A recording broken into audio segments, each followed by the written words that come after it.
Os decía que Inma nos ha hablado de la sociedad en general y yo os voy a hablar de un grupo de la sociedad, os voy a hablar de los pacientes y de su importantísima relación que tienen con la ciencia. Y os voy a hablar, y me vais a permitir que use el ejemplo de mi investigación. Yo tengo la suerte de haber conocido, tratado, gestado, participado en la creación de varias asociaciones de pacientes y haberlos acompañado, ¿no?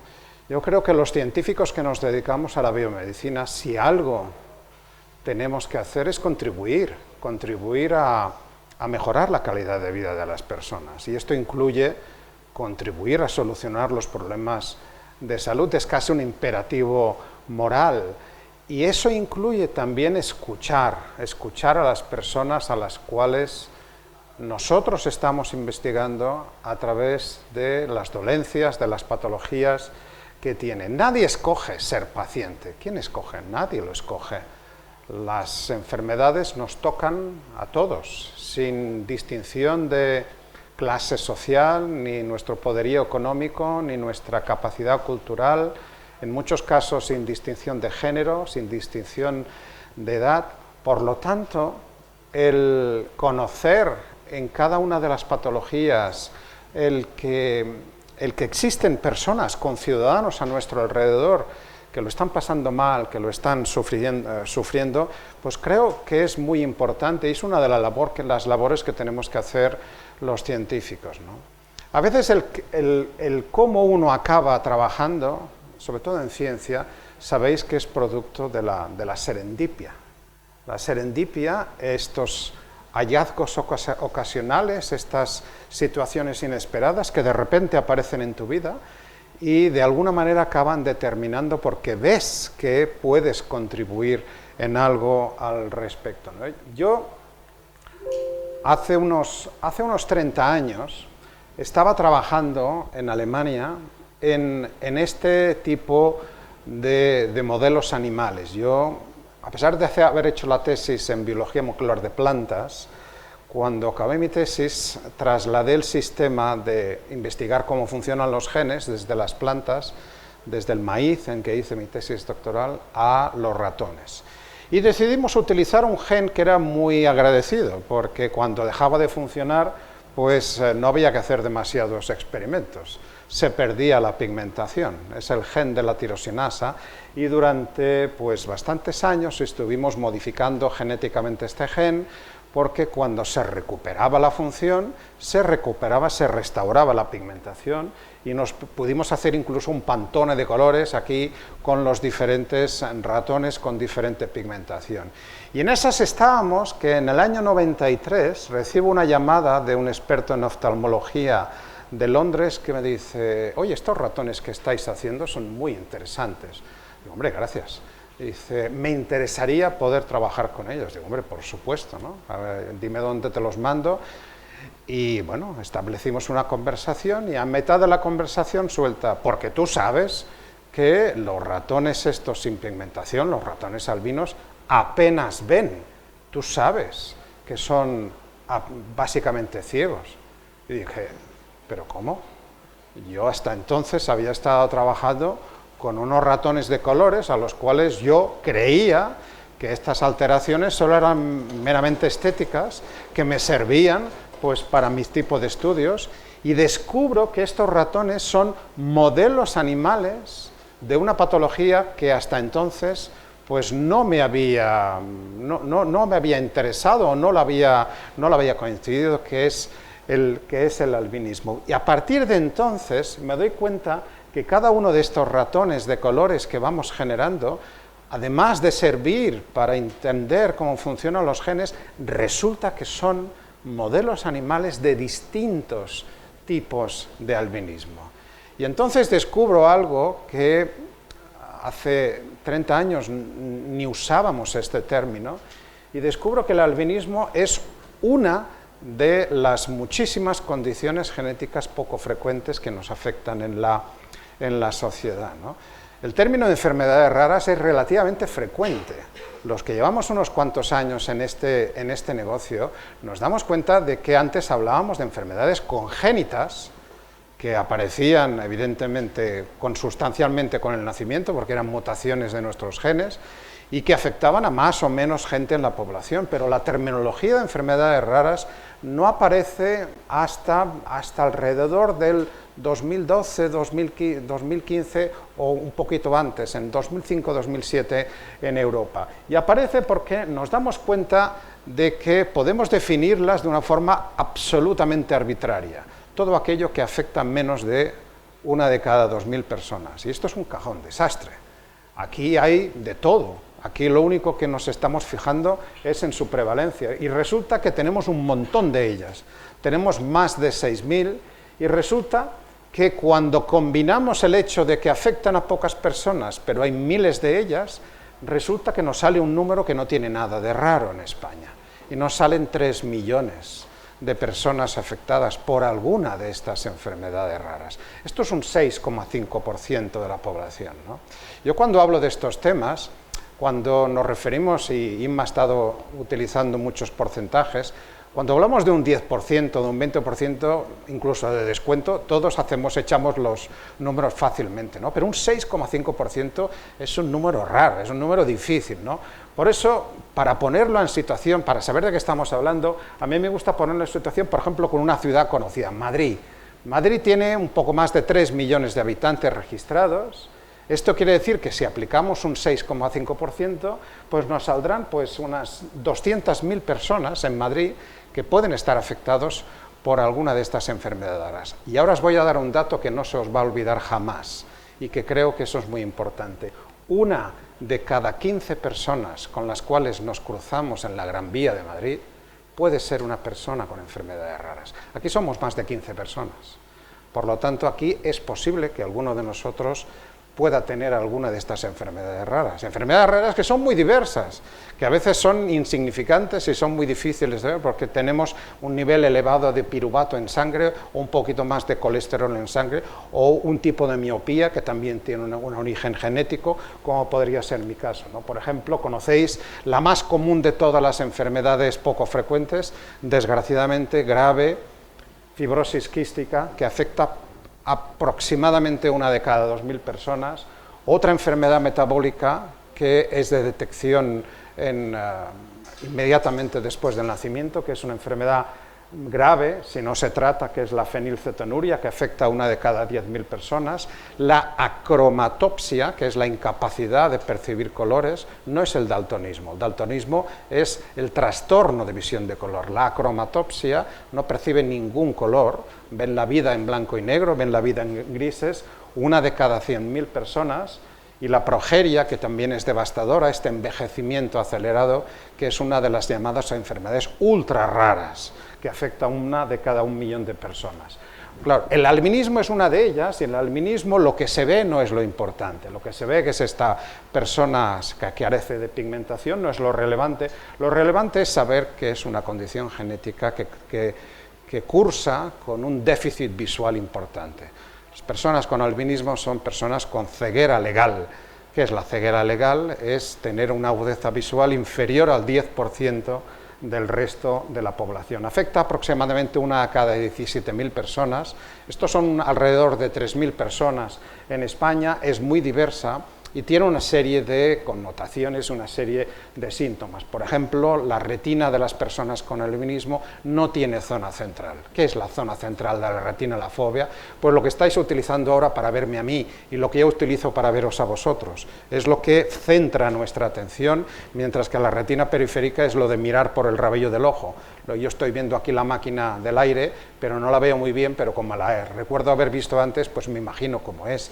Pues imaginaros una persona que solamente tiene la visión del rabillo del ojo, no tiene la visión central. Tampoco pueden percibir objetos en el espacio de forma habitual.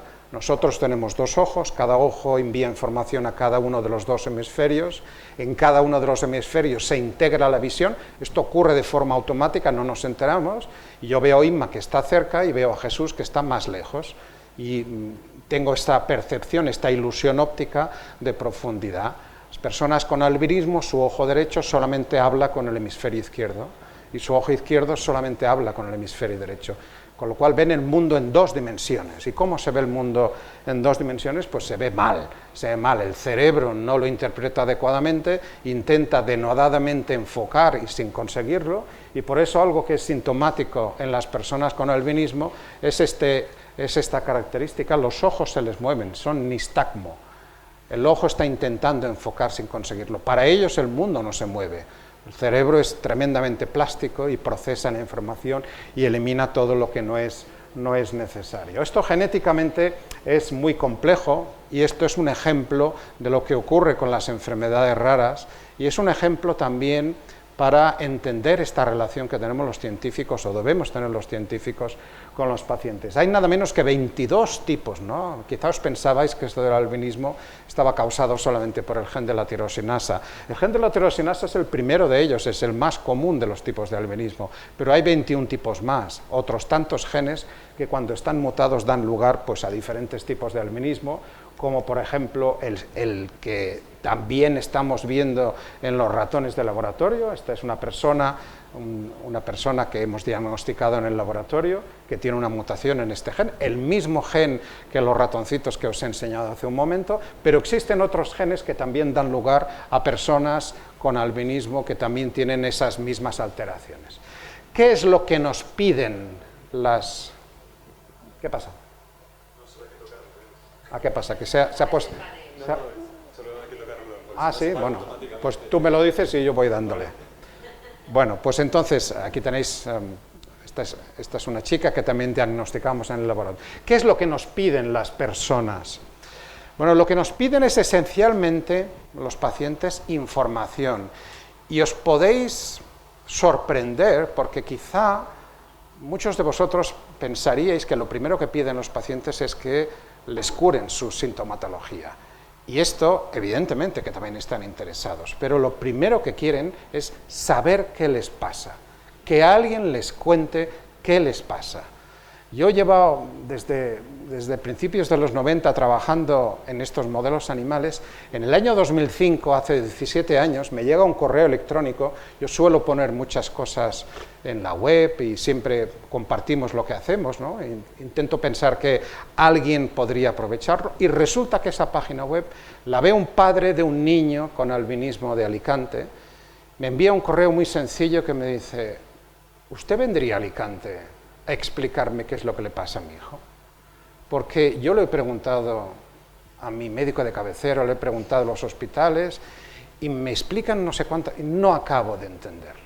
¿Usted vendría aquí a Alicante a explicarme a mí y a otras familias como yo? Y yo digo, hombre, estupendo, pues claro que sí, yo, venga, lanzado, ¿no? Y claro, mientras voy para Alicante pienso, un momento, yo nunca he hablado ante pacientes.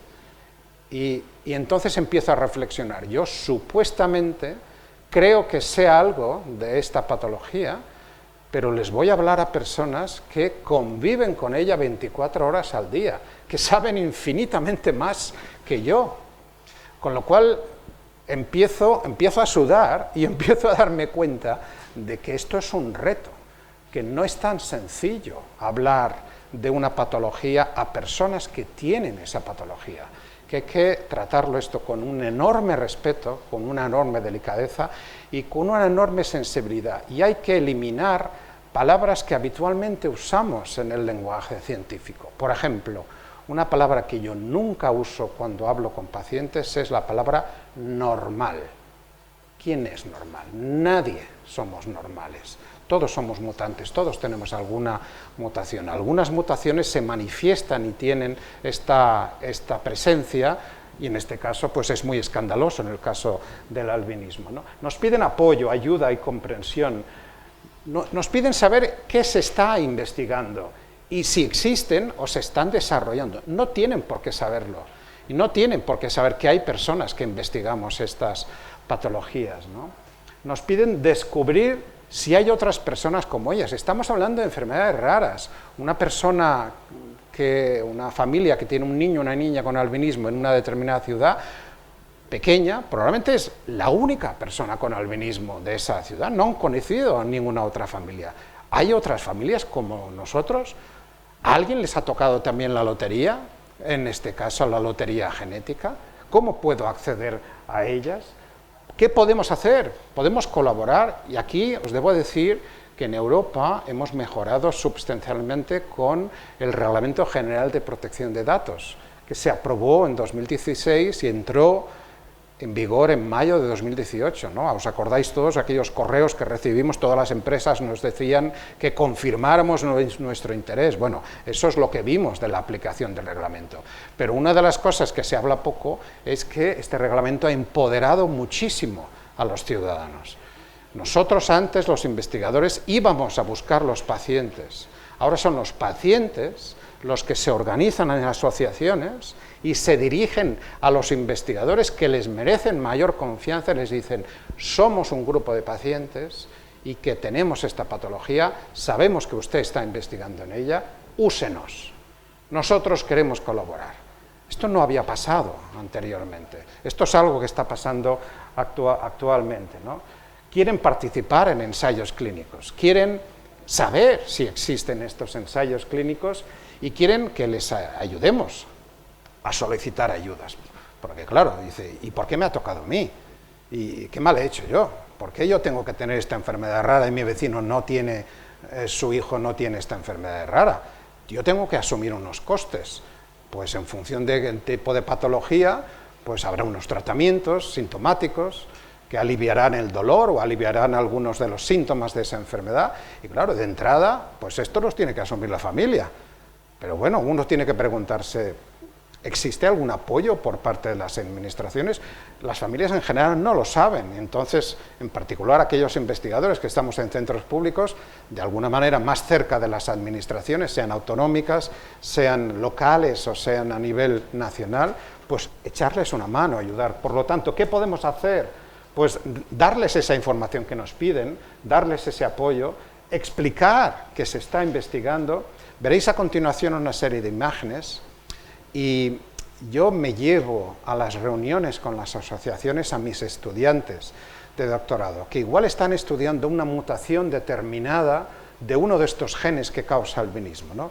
Quizá la arginina 402 que cambia por glutamina. Que esto es algo muy específico y ahí están maquinando y haciendo sus modelos en ratón, pero resulta que yo les presento a una persona que se llama María y María tiene esa mutación arginina 402. Por lo tanto, ya esa mutación ya no es algo etéreo, sino que es alguien que tiene nombre y apellidos. Y esto funciona en los dos sentidos, porque María se da cuenta de que alguien se preocupa de lo que le ocurre a ella. Y esto, creedme, que genera una satisfacción personal que evidentemente no es comparable a la de poder encontrar una cura, una terapia para esa enfermedad, pero primero el conocer qué es lo que te pasa y el segundo el saber que hay alguien que se ocupa de lo que te pasa, esto genera una empatía que se establecen unos vínculos entre las asociaciones y los investigadores que en definitiva lo que hacen es hacer avanzar la ciencia, que es a lo que estamos en este curso, ¿no? Fomentar que conozcan que hay otras personas, explicar si existen terapias, colaborar con investigaciones en curso, participar en los ensayos, apoyar, ¿no? Una de las cosas que más nos preguntan es, ¿por qué a mí? ¿Qué he hecho yo de mal? ¿Es mi culpa o es la culpa de mi pareja? No, no es culpa de nadie, pero esto es lógico que la gente se lo pregunte, ¿no? Y claro, explicar que de cada uno de los genes en general siempre tenemos dos copias, ¿no? La que heredamos de nuestro padre, de nuestra madre. Mientras una de las dos copias funcione, pues vamos bien.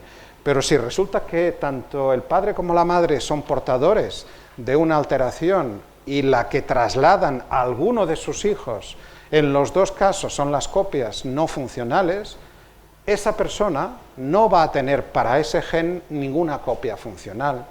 Y por eso esa persona, siguiendo lo que nos enseñó Mendel, del cual estamos celebrando 200 años de su nacimiento este año, 2022, siguiendo Mendel, pues en cada embarazo un 25% de probabilidad. Y eso, claro, y claro, te vienen familias y dices, es que yo tengo 3 hijos, y los 3 han nacido con albinismo. Digo, ya, es que esto es posible. Usted tira la moneda al aire y le pueden salir 3 caras. Habitualmente saldrán cara o cruz, pero evidentemente el 25% de posibilidad se puede reproducir. Claro que es improbable que tus 3 hijos vayan a nacer con albinismo, pero no es imposible, ¿no? Explicar esto, explicar que ellos no tienen ninguna culpa, esto es esencial, ¿no? Eliminar la culpa, ¿no? Yo pongo a disposición de las personas con familias con albinismo mi teléfono, mi correo electrónico, y en la asociación que os voy a contar a continuación lo saben, y yo sé que necesito 30-45 minutos para tranquilizar a una familia cuyo niño acaba de nacer y acaba de nacer con albinismo. Y entonces, quien más que menos tarda a veces horas, a veces 1 o 2 días en llegar a internet y en encontrar a alguien que sepa de albinismo, ¿no? Y te llaman, claro que sí, nuestros teléfonos son públicos, un centro público, y entonces, claro, han leído cosas, y entonces en función de la mayor o menor sensibilidad que tenga el profesional sanitario que los atiende, que no necesariamente habrá visto personas con esa enfermedad rara, igual es la primera vez, igual se acuerda de lo que estudió en la carrera, y entonces, pues bueno, pues habrá quien tenga mayor o menor sensibilidad, habrá quien te dice, no, su hijo va a ser ciego, no hay nada que hacer, adiós, muy buenas, váyase para casa. Pues esto hunde a la familia, hunde al padre, a la madre, ¿no? Entonces, claro, tú tienes que decirle, vamos a ver, su hijo va a tener problemas de visión, pero hay enormes dispositivos, enormes estrategias, y hay cada vez más maneras para que la vida la pueda realizar todo lo correctamente que pida, y para poder ser lo que quiera, incluso deportista, ¿no? No hace tanto hemos tenido una atleta paralímpica, campeona de triatlón con albinismo, ¿no? Susana Gacío, de Santiago de Compostela, ¿no? Entonces, tienes que explicarle esto, necesitas estos minutos, estos 30-45 minutos. ¿Qué podemos hacer nosotros, ¿no? Más allá de quejarnos de que necesitamos más financiación, estos no están interesados en oír las asociaciones de pacientes, están interesados en decir, ¿usted qué puede hacer por nosotros? Nosotros podemos hacer pues lo que sabemos un poquito de genética, pues podemos contribuir al diagnóstico, ¿no? Nosotros hacemos diagnóstico de muchas familias con albinismo. El Sistema Nacional de Salud, el solicitar el diagnóstico genético está en la Ley de Investigación Biomédica de 2007 y es un derecho que tienen los pacientes. Otra cosa es que todos los hospitales puedan ofertarlo. No es sostenible. Todos los hospitales no pueden tener test de diagnóstico para estas 6.000.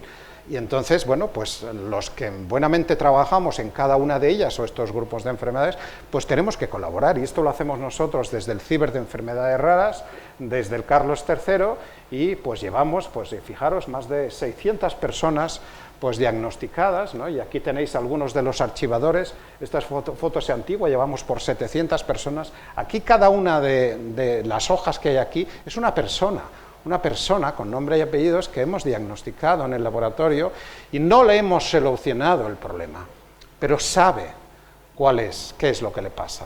Y creedme que esto es muy importante. Creedme, llevaros este mensaje para casa, que la terapia es importantísima, por supuesto, en algún momento lo conseguiremos para esta y para otras enfermedades raras, pero el conocer qué es lo que nos pasa es esencial. ¿Qué más podemos hacer? Pues, además de atender por teléfono uno a uno a las familias, podemos escribir pues un libro, ¿no? Yo tengo la suerte de conocer a Ana Iturralde, que es una excelente fotógrafa, que cede su trabajo de forma absolutamente gratuita para las familias, y hemos generado este libro que financiamos con el Ciber de Enfermedades Raras y con el ALBA, que es un libro que podéis pedir, cualquiera de vosotros, me lo pedís, yo os lo envío por correo. Son 150 páginas, hay más de 100 fotografías, está explicado para que todo el mundo lo entienda, ¿no? Y este libro lo hemos puesto en internet, y este libro, estas personas tienen problemas de visión, con apoyo de la ONCE lo hemos convertido en audiolibro. Este libro se lee y se escucha, con lo cual no necesariamente las personas tienen que leer el libro, lo pueden escuchar, y podemos también escribir otros libros en los cuales explicamos pues todo esto, ¿no? De la serie que sabemos del CSIC, ¿no? También para llegar a más situación. Todo esto lo hemos podido hacer porque existe una asociación de pacientes. Os he dicho antes que en 2005 este padre me contactó y yo llegué allí y empecé a dar mi charla. Y claro, no estaba solamente su hijo, había 30 o 40 personas con albinismo. Era la primera vez que yo veía tantas personas con albinismo en una misma habitación. Esto no es habitual, ni tan solo para los profesionales sanitarios, que no tienen ocasión de ver más lo que les llega, y a veces les llega uno o dos a lo largo de su carrera investigadora, y aquí resulta que yo tengo un montón de ellos.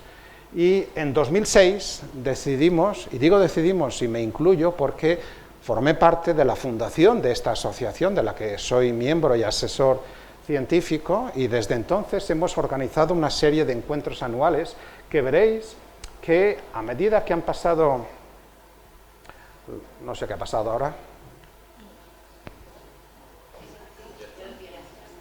Bueno, pues hemos empezado a hacer reuniones anuales que veréis, os iré pasando unos cuantos, y veréis que va aumentando el número de gente que asiste, ¿no? Esto empezamos en Valencia en 2009, en el CNB fuimos ya unos cuantos más en 2010, fijaros en Valencia volvimos en 2011, aquí fijaros en Huelva con muchas familias, fijaros que aquí es muy importante que hay personas con albinismo de diferentes edades, que esto es una bendición para los papás y mamás de niños, bebés recién nacidos, porque ven cómo van a ser sus hijos cuando sean adolescentes, cuando sean jóvenes, cuando sean mayores, y les pueden preguntar a ellos qué es lo que han hecho, cómo se han podido resolver, ¿no? Nos fuimos a Santander, nos fuimos, por ejemplo, aquí a La Cristalera, aquí cerca de Miraflores, donde estuvimos conviviendo, nos fuimos al Puig, cerca de Valencia, y ahí hicimos algo innovador, que fue, si ya es un reto hablar a pacientes, imaginaros hablar a estos pacientes, ¿no? Imaginaros hablar de albinismo a estos niños y niñas. Evidentemente, aquí yo lo tengo sencillo, ¿no? Aparentemente sencillo, porque yo tengo muchos ratones de colores, ¿no? Y con esos ratones de colores, creedme que pude establecer una conexión con ellos y entendieron lo que les pasaba, ¿no? Y además todos apiñados encima mío y todos ahí, son tremendamente curiosos, ¿no? Las personas con albinismo, y esto es algo que todavía queda por estudiar, es éticamente discutible que deba de estudiarse, son personas que tienen un grado de inteligencia superior al resto de las personas. No lo entendemos muy bien esto todavía. Son personas que suelen ser los líderes, son personas que suelen ser los mejores estudiantes, luego los encontraréis, son empresarios, son jueces, son periodistas, son actrices, son actores, son personas que triunfan en la vida, no lo tienen fácil, no lo tienen nada fácil, ¿no? No sé si es producto de las deficiencias visuales o hay algo más que todavía no entendemos, pero en el fondo, pues esto también ayuda, ¿no? Fijaros, esto fue en Teruel hace un par o tres de años, esto nos fuimos aquí cerca, en Segovia, fijaros qué montón de gente, qué montón de familias, y esta fue la última que hicimos en Sevilla, la última antes de la pandemia. Llegó la pandemia y tuvimos que cancelar estas reuniones. Este año la vamos a volver a intentar y curiosamente vamos a reunirnos aquí en el Escorial, en una casa de residencias, una casa que hay aquí que permite alojar a las 200 o más de 300 personas que somos en la actualidad. Pero no nos quedamos en España, ¿no? Estas enfermedades no solo afectan en España, afectan a otros países, ¿no? Y montamos lo que son estas jornadas europeas de albinismo, la primera de las cuales celebramos en 2012 en colaboración con otras tantas asociaciones de otros países. La hicimos en 2 años en París, creamos Albinismo Europa, un comité científico. 2 años después, en el 2014, celebramos esta segunda reunión en Valencia, 2 años después en Italia, 2 años después lo celebramos ya directamente en Noruega y 2 años después tendría que haber sido también en Francia. También llegó la pandemia, entonces descubrimos, como tantos otros, las videoconferencias y las Zoom, ¿no? Y entonces aprovechamos todas estas cosas. De pacientes hay de muchos tipos y no todos los tipos están alrededor nuestro, ¿no? Porque os habéis preguntado qué es ser una persona con albinismo en África. Esto probablemente no sea lo mismo que en Europa, ¿no? En el 2015 organizamos este meeting en Camerún, es África subsahariana, y ahí tuvimos representantes de muchos países africanos y hablamos de los problemas del albinismo y hablamos, por ejemplo, este es un chico negro de Camerún, es un chico negro con albinismo, efectivamente, ¿no?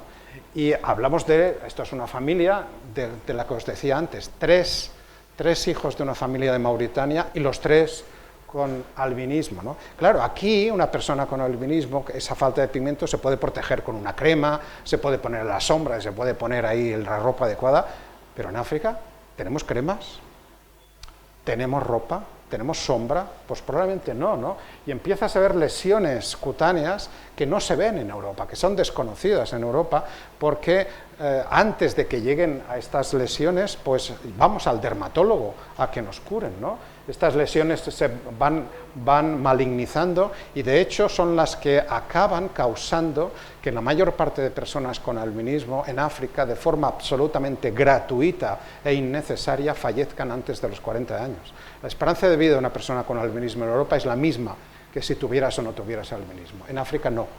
En África no. Y voy a pasar la siguiente diapositiva y la voy a pasar muy rápido, porque es desagradable, pero quiero que veáis los tumores de piel, que estos tumores no se ven aquí en Europa, porque nunca llegan aquí, y las personas fallecen de las metástasis de estos tumores y todas estas cosas. Pero esto no es una maldición divina, esta es Ana, esta es una chica de Guinea que nació con albinismo, pero se crió en Europa, y por lo tanto ha tenido acceso a cremas. Por lo tanto, es relativamente sencillo el distribuir cremas y hay diferentes iniciativas para distribuir cremas. En África, además de luchar contra el sol, tienen un enemigo que es, podríamos decir, uniéndolo con la charla anterior, la pseudociencia, ¿no? La brujería, ¿no?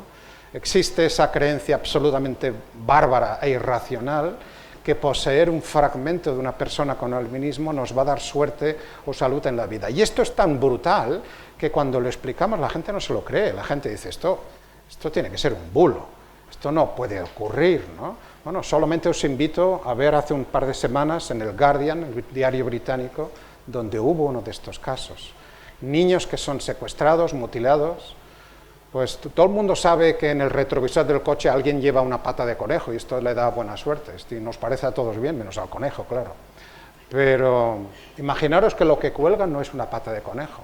Imaginaos que lo que cuelga es la mano de un niño, ¿no? Y entonces esto es algo contra lo cual tenemos que luchar. Somos muchas asociaciones que hemos puesto la voz en el cielo y hemos pedido apoyo, y Naciones Unidas respondió y desde el año 2015 estableció el día 13 de junio como Día Internacional de Sensibilización por el albinismo, porque el tener la misma condición genética poco frecuente en Europa y en África no es equiparable. Hay personas que por el hecho de nacer con una mutación tienen en peligro su vida, ¿no? Tienen en peligro su vida y pueden perder algunos de estos miembros. Esto es algo irracional que no debería estar ocurriendo, pero está ocurriendo. Es importante que lo digamos, ¿no? Por lo tanto, también escribimos un libro en el cual planteamos esta disyuntiva, ¿no? ¿Es lo mismo tener albinismo en España como país europeo o en Senegal, en este caso, en Senegal como país africano? Pues claro que no es lo mismo, ¿no? Y para que llegara a todo el mundo, en colaboración con la Asociación Francesa, lo traducimos al francés.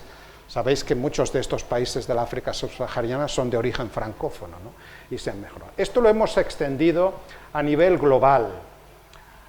Hablaba Ana Cremades, la directora general de investigación de la Comunidad de Madrid, de las diferentes crisis. ¿Vosotros creéis que la guerra de Ucrania, o la invasión de Rusia, mejor dicho, tiene algo que ver con lo que estoy contando? ¿Queréis pensar que tiene algo que ver?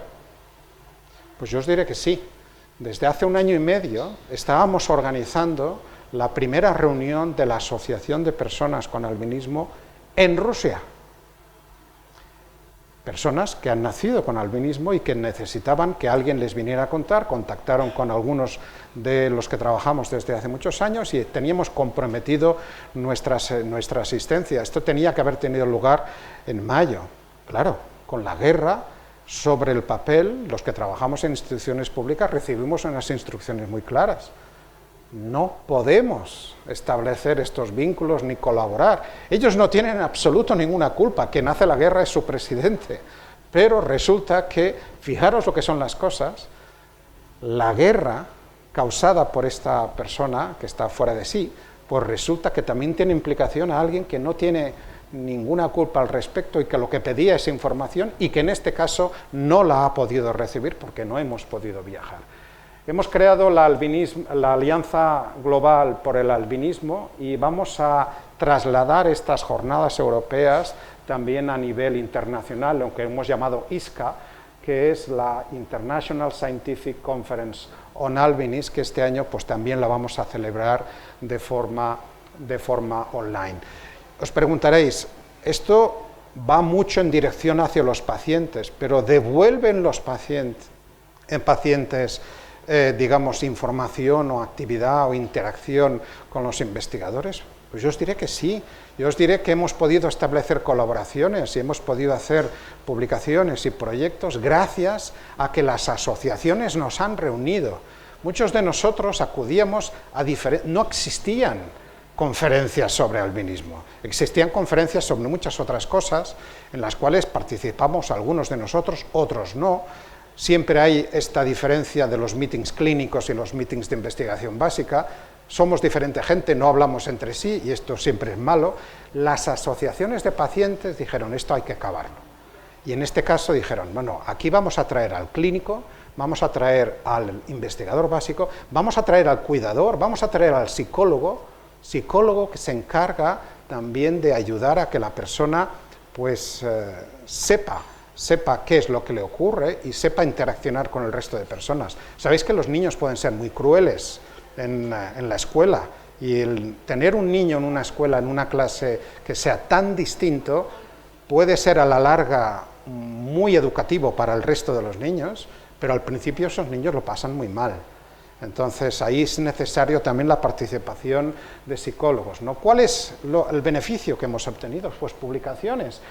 Esto nos permitió pues incluso ordenar los diferentes tipos de albinismo que estaban un poco deslavazados, crear una nueva nomenclatura, ¿no?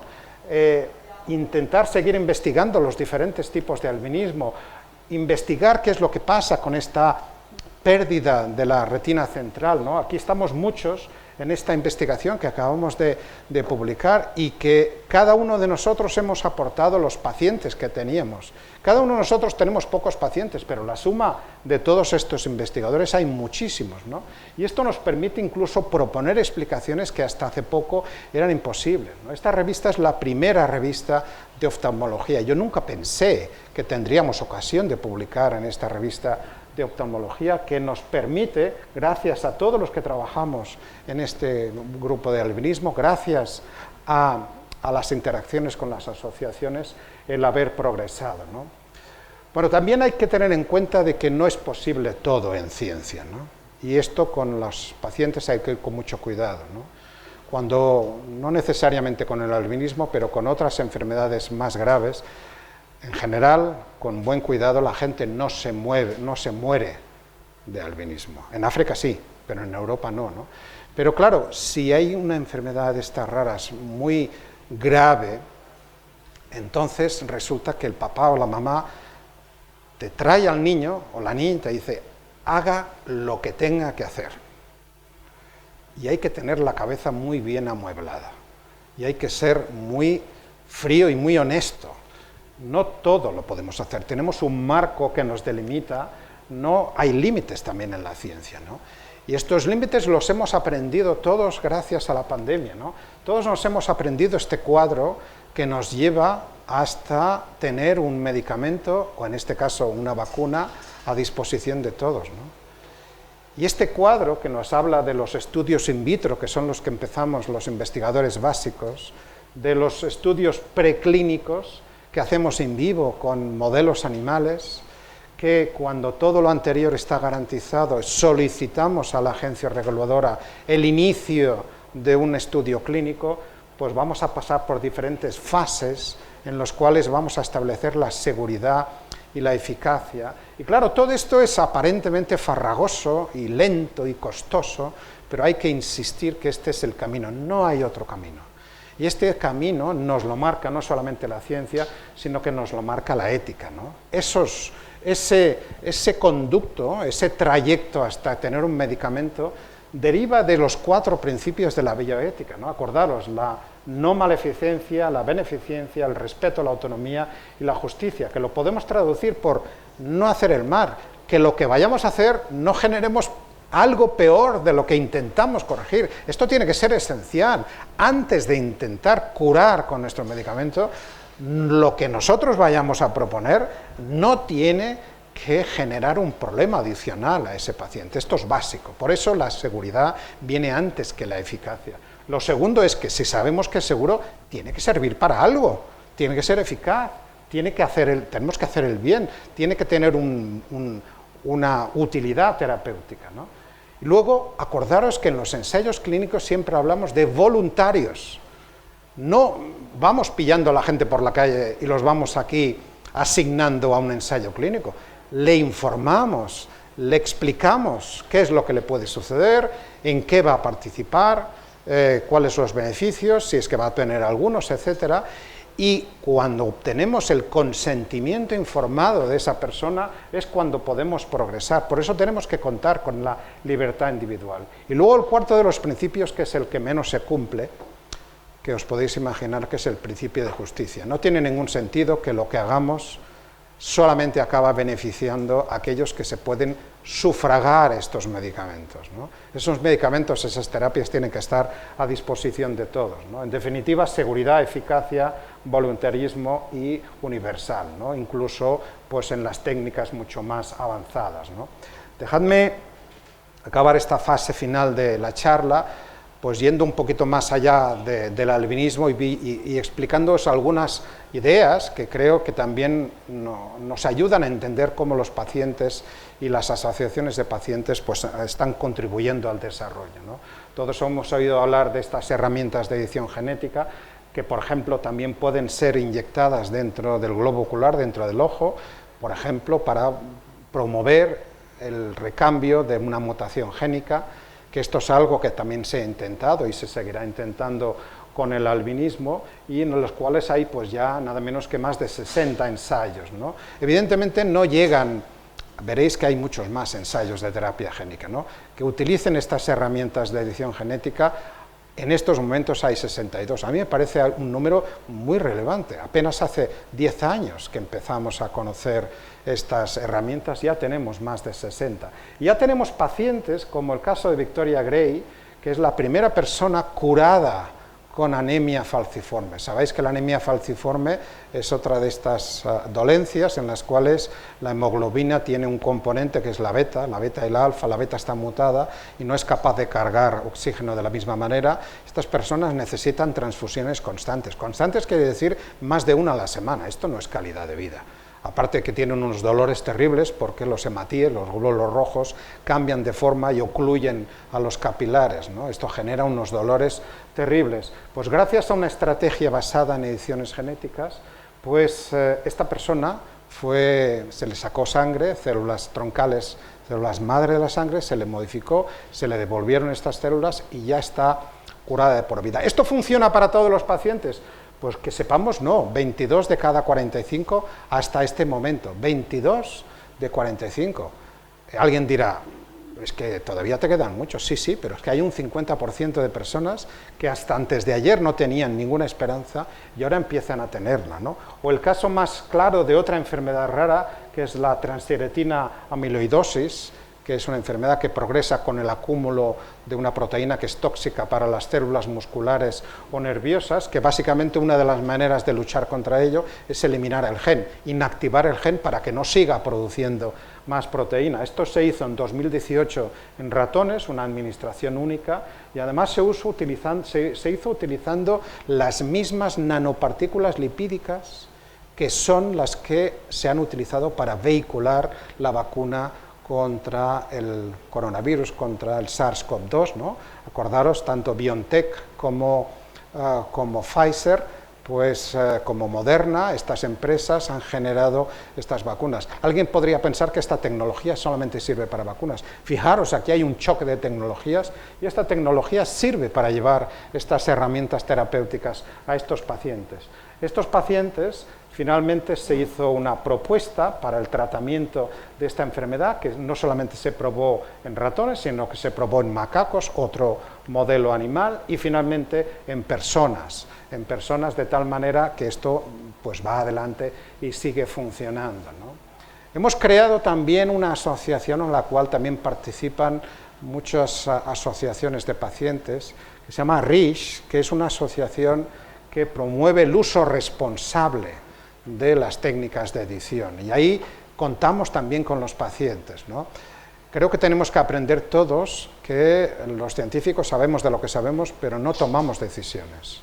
Las decisiones las toman las personas a quienes elegimos para ellas, ¿no? Los gobiernos, nuestros representantes parlamentarios, y también tenemos que contar no solamente con ellos, sino también con las asociaciones de pacientes. No vamos a caer del cielo de Júpiter y decir, aquí está la terapia que le va a solucionar sus problemas, tómesela y usted va a resolver todos sus problemas. Tenemos que explicárselo, tenemos que explicarlo, tenemos a qué tipo de situaciones, ¿no? Podemos hacer con estas herramientas pues lo que nosotros hemos llamado los ratones avatar, ratones en los cuales tienen mutaciones que hemos diagnosticado en personas y los trasladamos a los ratones, que podemos investigarlo. Tenemos ahí un vídeo que lo podéis ver en YouTube, lo voy a pasar rápido. Fijaros, hay más de 5.000, quería llegar a esta diapositiva, hay más de 5.000 ensayos de terapia génica, y uno diría, caramba, esto quiere decir que hay muchísimas medicamentos aprobados, ¿no? Pues siento decepcionaros. Fijaros, esta es la tabla más actual de los fármacos aprobados en Europa para terapia génica celular. Son muy pocos, ¿no? Y ahí nos encontramos con ese cuarto principio de la bioética, el principio de justicia. Esto es uno de los más eficaces, Luxturna, para una enfermedad rara que cursa con déficit visual degenerativo, retinosis pigmentaria, retinitis pigmentosa, conoceréis. ¿Cuál es el problema de Luxturna? El problema de Luxturna es que cada administración vale $400.000 y tenemos la maldita costumbre de tener dos ojos. 400.000 por dos son 800.000. ¿Quién se lo puede permitir? ¿Qué sistema nacional de la salud se puede permitir? Tenemos todavía un tramo muy largo para recorrer, y ahí las asociaciones de pacientes tienen que hacer presión sobre los sistemas nacionales de salud y sobre las empresas que tienen su legítimo derecho a beneficiarse y a resarcirse de las inversiones, pero también de forma racional, a un precio que sea financiable, ¿no? Ocurren otras enfermedades raras que son mucho más complejas. Probablemente habéis oído hablar del síndrome de Phelan-McDermid, que es uno de los del trastorno del espectro autista. Esto es muy complicado. A estas personas les falta un trozo de un cromosoma, y en este trozo del cromosoma hay 108 genes. Esto no es tan sencillo como una mutación, pero estas personas leen la prensa, estas personas también piden información, estas personas también nos llaman. Oiga, yo he leído que esto de la CRISPR, ¿podría aplicar la CRISPR con mi niño que tiene Phelan-McDermid? Esto es muy complicado y hay que explicar que no todo es tan sencillo. O la causa más común de discapacidad intelectual en las personas, que es el síndrome del cromosoma X frágil, donde las mutaciones no son genéticas, sino son epigenéticas. Cambia el estado de metilación del gen, que es algo muy complicado, o la misma cromatopsia que os he dicho antes, ¿no? Fijaros, terapia génica, curar el gen, las diferentes maneras de curar el gen y los retos que tenemos que afrontar, ¿no? Tenemos que llegar al gen que queremos, a la célula, con un número significativo de células, corregirlo, que no genere toxicidad y que la terapia sea asequible. Y quiero deciros que aquí en España se hacen cosas y esto funciona. Y aquí quiero echar un ejemplo de un compañero mío en el Ciber de Enfermedades Raras, que es Juan Bueren del CIEMAT, junto con Paula Río y con Susana Navarro, que han diseñado y generado una terapia génica para el tratamiento de un tipo de anemia de Fanconi desde España, en colaboración con la Fundación de Fanconi, que es la Asociación de Pacientes, y en colaboración con los médicos del Hospital del Niño Jesús. Acabo ya diciéndoos que el cáncer también tiene posibilidades de ser tratados con estas herramientas de edición, sobre todo aquellos cánceres que conoce bien, por ejemplo, Marisol Soengas, con el melanoma, que frecuentemente son refractarios a quimio y a radioterapia, o el mieloma o el sarcoma, ¿no? Ahora podemos, algunos de ellos, tratarlos con inmunoterapia, podemos potenciar esa respuesta inmune con nuestras propias células. Y aquí os invito a que veáis este documental, que vais a entender muy bien la relación entre pacientes y investigadores. No sé si habéis visto este documental, se llama Breakthrough, es la vida de James Allison. James Allison igual no os sonará, pero recibió con Tasuku Honjo, un japonés, recibió el Premio Nobel de Medicina hace 4 años, en 2018. Ellos fueron los que descubrieron genes que son reguladores negativos del sistema inmunitario, el PD1, el CTLA4, genes que cuando los inactivamos, de alguna manera reactivamos el sistema inmunitario, ¿no? Evidentemente podemos causar problemas, pero se ha probado, que se ha demostrado que pueden ser una solución terapéutica, ¿no? Mirad este documental, vale la pena pagar lo que vale esta plataforma solamente para ver este documental, 1 mes, y es 1 hora, y creo que os vais a reconciliar con el género humano, y en particular vais a ver cómo es la vida de una persona que se parece bastante a cualquiera de nosotros. Acordaros, la sociedad nos mira siempre, y esa es lo que tenemos que tener siempre presentes. La sociedad nos está mirando, la sociedad nos interpela, nos pregunta, y nosotros tenemos ese imperativo moral que hablaba al principio, tenemos que contribuir a resolver los problemas. Acabo dando las gracias a las diferentes asociaciones. Quiero resaltar la Federación Española de Enfermedades Raras, la Fundación Ramón Areces, que nos da dinero para trabajar en raras, la Asociación de ALBA, por supuesto, y en definitiva deciros que tenemos esta obligación de seguir trabajando e investigando en colaboración con los pacientes de la enfermedad que estamos investigando. Muchísimas gracias.